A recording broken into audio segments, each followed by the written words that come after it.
I couldn't help it, Pika. It came with a t-shirt. Hey there, welcome back. It's time for the Comics Coffee Table. Thank you so much for tuning in. It is January the 15th. And we talk about comic books once a day. Whew, that's a hot cup of coffee. Pull up to the coffee table. Tell me what you're shoving underneath your nose there, pal. All are welcome. We talk about comic books. Thank you so much for tuning in. We started this show the beginning of last year using a coffee table book. This hardcover coffee table book. In particular, this very one. This was given to me about 2 decades ago by one of my best friends. It's been surfing my coffee table ever since. Seriously. And it's provided me with countless conversations of the comic book shop style. And we continue that conversation today. Here, all of us together on our show. Thank you so very much for tuning in today. I'm going to do a little bit of what's called a January redo, where we take this Abrams publication from 2004. And it was written and curated by Les Daniels, Chip Kidd, and photographed by Jeff Spear. And it's beaten up, and it's old, and it's fallen apart almost, but it's well loved. And we made a year's worth of content reading that book. It was what we did was we used the book for its intended purpose. We opened up. This is a 365 days book, so we opened up to today's date, January the 15th. We looked at some comic book art of an antediluvian age, way back in the Golden Age, and there's a blurb. We read the blurb, and then that just inspired us to keep talking about comic books. And we've been talking about comic books every day, all year long, all last year, and now the show has come to a point where we get this really good conversation going on daily. And I dig it. I hope you dig it too. Yeah, a lot of you keep tuning in. So, if you make the live chat, if you make the premiere at 3 p.m. U.S. Eastern daily, you're bound to catch some cool people in the comic fans in the live chat continuing this conversation. And the comments are always welcome. On this day in history, 1 year ago today, when we did when we covered this page, we made a video that lasted 6 minutes and 35 seconds, and it got 3 views. 3. Counting, no more, no less. 5 is right out. But that's just part of the show. The other part of the show, that's just a very small part of the show. We're just gonna do that quick January redo and just to do it, because I think that people might not have seen last year's episode. So why not? Let's just revisit it real quick. I mean, we got this wonderful book. We're having this wonderful conversation, and and this book is lying on our coffee table. We're just opening it up. Hey, what's today? Oh, look it up. It's January the 15th. What we got here? Besides dropping your bookmarkers, which are your business cards that you're going to give out at Comichron. I got to get a QR code sticker for these. That's where it's at. I thought it would ruin the aesthetic of it. I was thinking, the business card fight from American Psycho. What can I... Oh, boy. Yeah, it's January the 15th. This is a story by Gardner Fox. Art by Howard Sherman from All Star Comics, issue number 3. Winter of 1940. And it's Dr. Fate. He was in the recent Black Adam movie. He was really cool. And, we'll get to that in just a second. Yeah. And we use these other 2 books. We're not going to use them today because I have something else planned. But from now on, going forward, we're going to be rebagging, reboarding, and reboxing my entire collection. And I want to use these books. These were my parents gave these these were Christmas presents from my parents, and so this show is dedicated to my parents, my mom and my stepdad. Thank you. And thank you. This is a wonderful gift, and it's gonna educate us even more about something that we know everything about. I'm a know-it-all. I'm one of those know-it-all people. I really am. It pisses people off. But I kind of, before the internet, people used to hit me up for trivia all the time. It's funny. If MC's out there, he would tell you that, like, they'd have to gang up on me 3-on-1 in high school to, in Trivial Pursuit to make it a fair fight. I just had this high retention rate for trivia. I mean, just there were people, perfect hobby for someone like me is comic books, where you can say, oh, well, that happened in Flash 123, and or that's like in DC Comics Presents number 86, and so on and so forth. And but yeah, so this show is all about the love of comic books, the love of the floppy, the individual magazine, and also a love about the hobby, the genre, and like everything about it.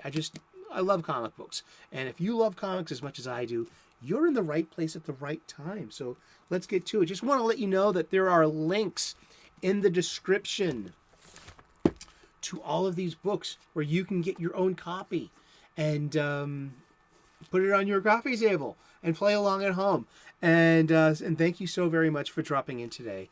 You are the most important ingredient in our recipe, this conversation, this show that we're having. This is great. Thank you so much for tuning in. And it's so today it was January 15th, and we're just like touching base. This would have been our introduction to Dr. Fate, Dr. Kent Nelson, archaeologist. Yes. And probably problematically at appropriating ancient relics that were not his to appropriate. But it was just a different time with simple stories. I mean, geez.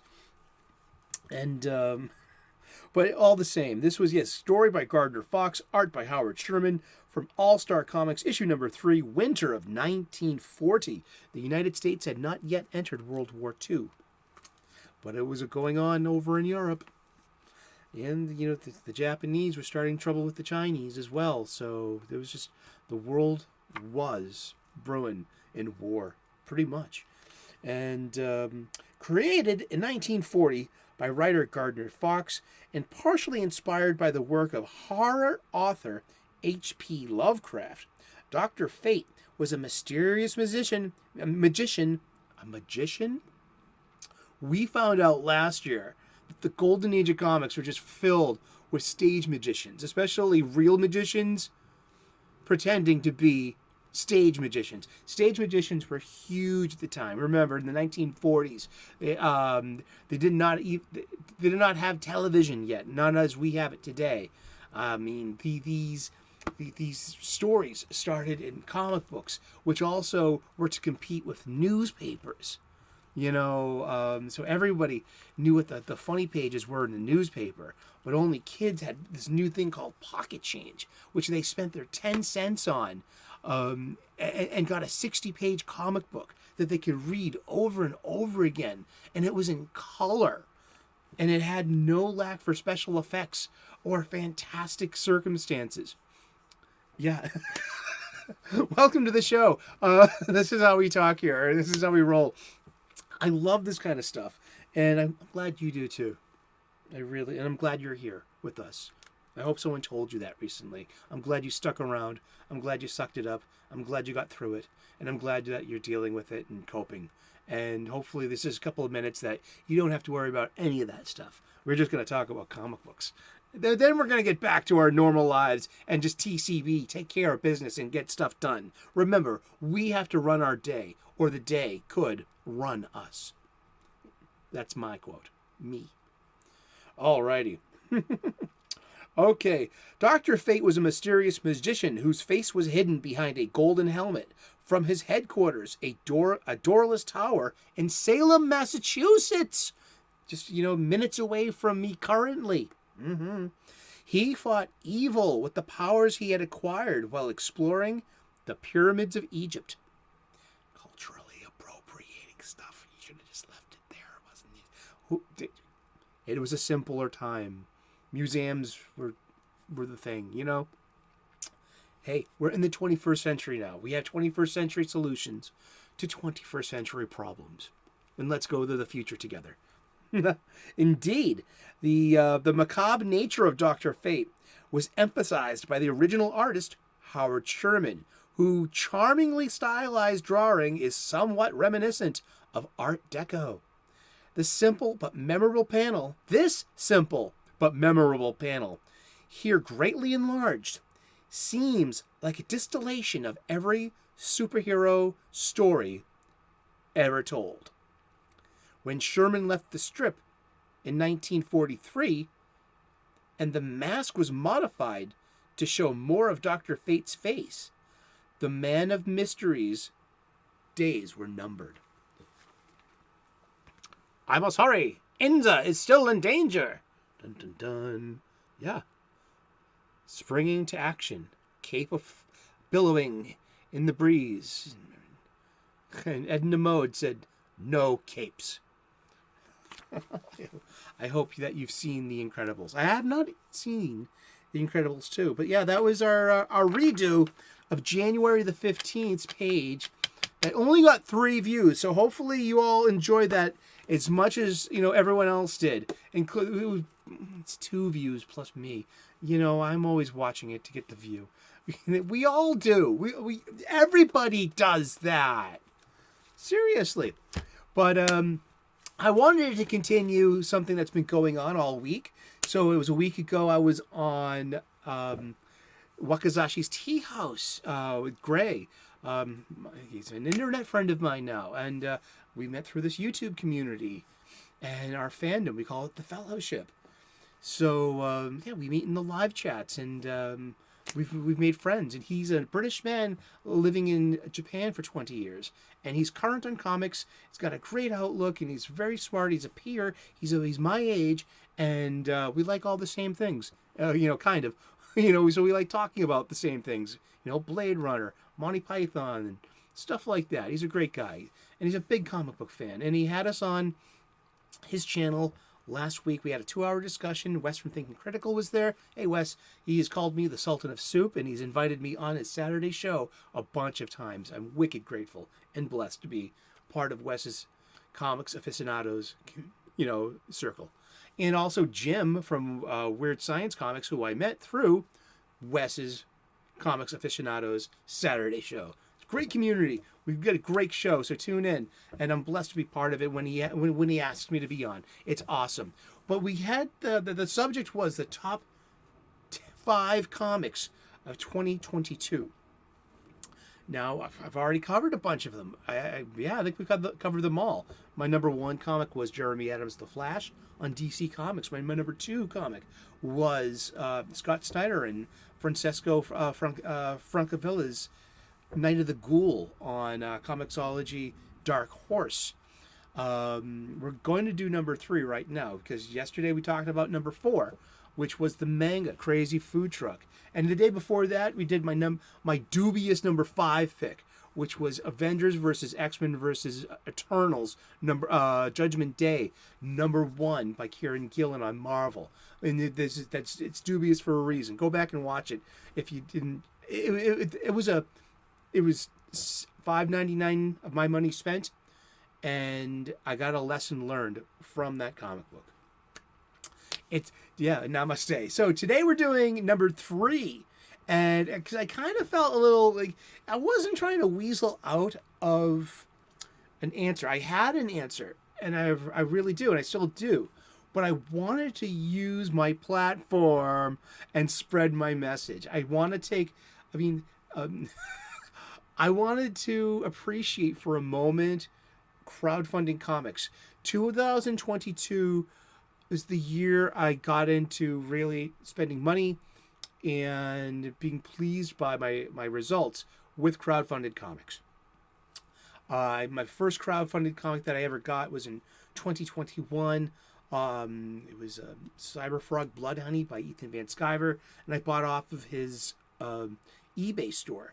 The other ones, all the ones that I've gotten in 2022 so far, have been through Indiegogo, and there's been something called crowdfunding, where we are interested customers, and we're given a prospectus and some art, a blurb, and offers a tiered offers, TIER, tier as in like steps and stages, that we can get multiple variant copies with bonus stuff, and it's so it's fun, and I literally this is why my number 3 of my top 5 of 2022 is it's not just a title, but it's the experience of being a crowdfunder at this point.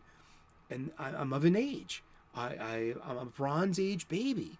Comic books, modern comic books, especially the ones that used to be made for me, are no longer strictly being made for me. They're trying to, appeal to a more diverse audience. So diverse voices are being hired to tell diverse stories. I'm not mocking anyone. I'm being actually quite on the level and truthful. Either these stories will sell with you or they won't. Either you'll buy them or you won't. And I don't need to be buying stories and taking up my space with floppies that I'm not going to enjoy, that weren't specifically made for me, that the art is kind of, art styles are kind of maybe slided a bit because there's a dominance upon like digital inking, digital coloring, digital effects. You can really see it, and you can see the difference between something that's drawn by hand and inked by hand. I'm not knocking digital. I'm saying there's a difference in quality. And also then it comes down to who's blocked you on Twitter or not. I'm sorry, that's like an instant. That's I'm not gonna buy anyone's title. Why would I be blocked on Twitter? Well, because I support. But by like Marvel creators, like by big 2 superhero comics creators. Why would I be blocked on Twitter by them when I did not have any negative interactions or interactions at all?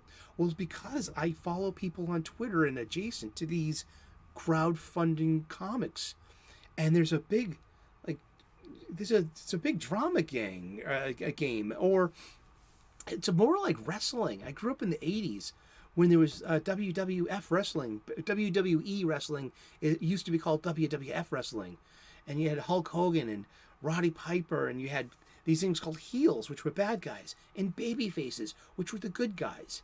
And so it's like they've taken the good versus evil off of the comic book superhero fight and made it about the culture of the creators.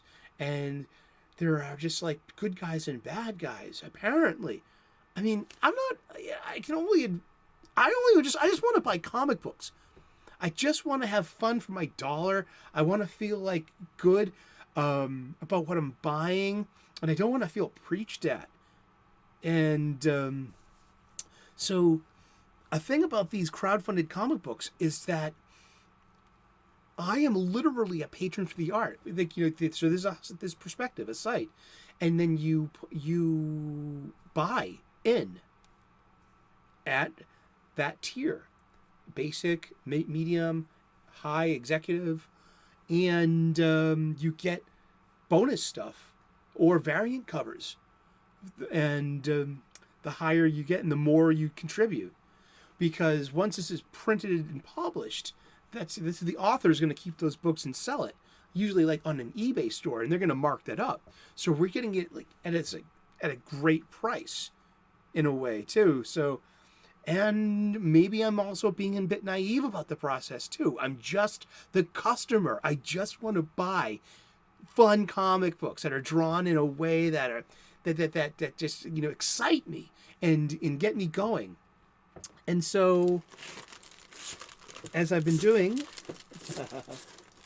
been showing off the crowdfunded comic. I'm going to show you off the comic books that I've been getting. So here's a bunch of crowdfunded comic books from from 2002. And just starting off with my number one pick, the Jinjin Ninja, Thomas Stenger, and the Jinjin Ninja, James Harris, in Anti, Steam Junk Western, issue number 0. And this was my example that I used. And I talked about the art. I talked about the writing. I talked about the quality of the art, the quality of the magazine, the lettering. The lettering's great. I mean, nothing sucks me out of a comic book. An earnest efforts, and taking a chance on an indie so quickly than bad lettering or misplaced thought and speech balloons. Just there's a lot to making a comic book look right, and just only there's a cheapness involved in an indie comic book that just doesn't get the art quite right or get the lettering quite right. Well, guess what? All of these publications are top notch. Everything's done right, and this, and James, he's an internet friend of mine as well. He's an American living in Japan for 20 years. He's an artist, and this is his first comic book, and it was really, really good. It was really fun. The story was very accessible. The art is a wonder to behold. And I was part of this. I got to be a patron of the art. The arts. This came with three variants all day. There was the variant cover, the black and white version, which is interesting. James, made all the art, scanned it, and then went back and colored it. I mean, and I'm part of his usually part of his live streams on Sunday. I've been part of seeing this art come together.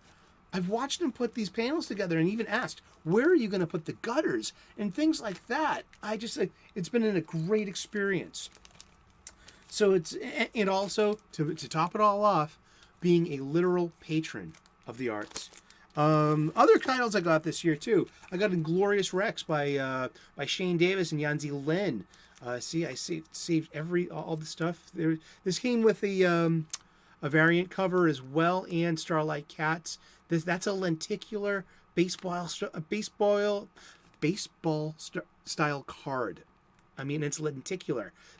When I opened this, it made me feel like a kid again.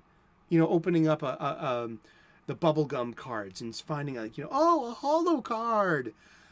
I wasn't expecting it. It made me feel joy, real joy. It really did. I got Fiendish by Reed Strakowski. This is amazing. This is great. And I like, because they come in these things called Gemini mailers, which are their cardboard, and they protect the comic book. All of these come pristine quality, and sometimes with little knickknacks, like stickers and trading cards, or playing cards. This is Vampire Hunter D by Mandy Summers and Pete Gilmore. Not Vampire. Sorry, Jack the Ripper Vampire Hunter. Vampire Hunter D is a pretty hardcore anime. It's really good. But this is really good too. These are just, I love vampire stories. So this is got grotesque. It's gross. It's sexy and gross. It's about vampires and in Victorian England. If Jack the Ripper was a vampire hunter, just interesting. And yes, I love this the packing tape. I try to save that too. This is War Party. War Party is really interesting. And I'm pretty sure I've already paid for the next two, I think, and they'll just get mailed to me when they're ready. I got this is the artist Per Berg, known as Narwhal. The artist known as Narwhal. I'm a huge vampire fan. Nosferatu.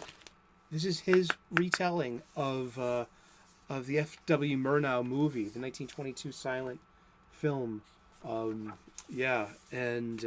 Remade by Klaus Kinski and with Klaus Kinski in the 70s. Yes, but we had a hardcover, we have a soft cover, and we had some bonus material, which is really good too. And it comes with cards and stickers. And the last one here is this came with a T-shirt. I got, this is Bram Stoker's, this is Clint Stoker's Dracula. We got some Kelsey Shannon art here. We got some Eric Canetti art here. Hello, Eric Canetti. Who I got to meet on Wes's show. Awesome dude. And it comes with cards. It comes with stickers. Just like these little... Comes with a t-shirt. I mean, this is like little things that just makes you want to buy their self-published book. Yeah. Oh, we've been running a little late. Sorry about that. But yeah, this is... So my third pick, my top 5 of 2022. My number 3 pick is... I'm picking me. And my joy and satisfaction of being a crowdfunding patron of the arts. I'm really digging it. Thank you so very much for tuning in today. We have been talking about comic books, and we're going to talk about comic books every day for the rest of the year. You got it. Tune in tomorrow, 3 p.m. U.S. Eastern daily. We will talk about comic books. If I get to make the live chat, I will see you there. We talk about comic books there and in the comments. So please like and subscribe. I would love to earn your subscription. And, well, God bless. Namaste. Good luck. We will see you tomorrow in those funny pages. Ciao. Bye-bye. Here at the Comics Coffee Table. Bring your cuppa. Bye-bye.